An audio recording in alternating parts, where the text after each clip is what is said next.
there are ways in which Love at Work as a book is different from other business development books or personal development books. And that comes down to two things, I think. One, the philosophy behind the book, and the other, the fact that it's based on practical experience.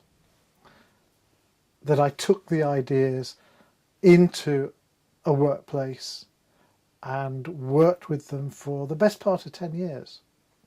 So I know they work. It's not like an awful lot of the books I've read over the years on business development, particularly business development, where you could feel the theory.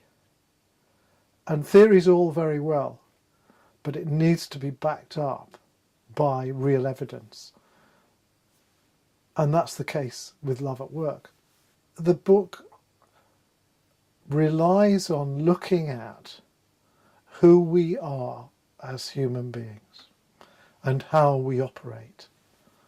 And it takes a lot of the understandings of the last 30, 40, 50, even 100 years and brings them together in a way that makes simple sense, I hope.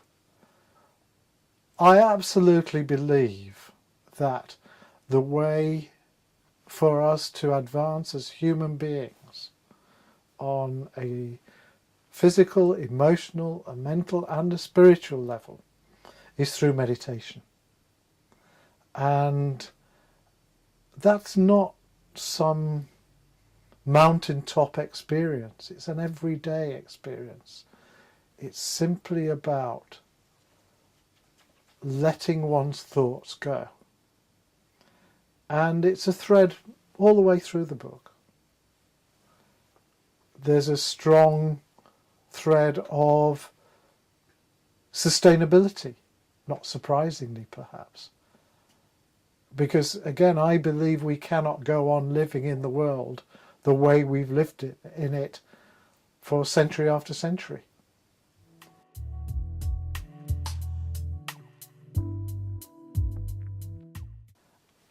I did a BBC radio interview a few months back, and I was asked, how can I make people sit up and listen?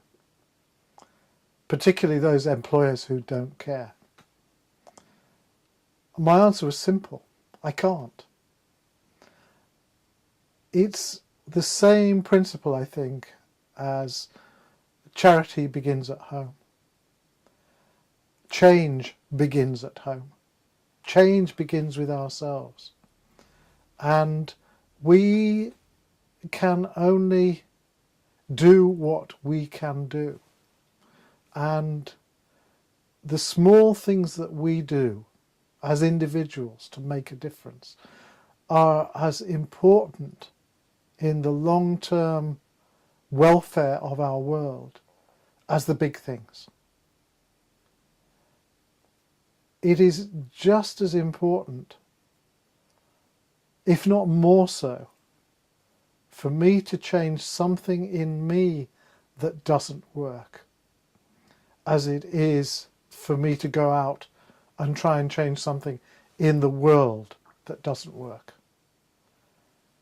There is no better way of effecting change than by example. There's a phrase of Gandhi's that has become really hackneyed, and it reads, "You must be the change you want to see in the world." And I've read it and read it and read it, and then the other day I read it differently, and what I heard was this: you must be the change you want to see in the world. And it's that word be. It's the difference between being and doing. We do so many things. And we just do them and do them and do them and don't even think about why we're doing them. But when we sit quietly, we can really make contact with who we are and what we want. And then we can go out and do something about it.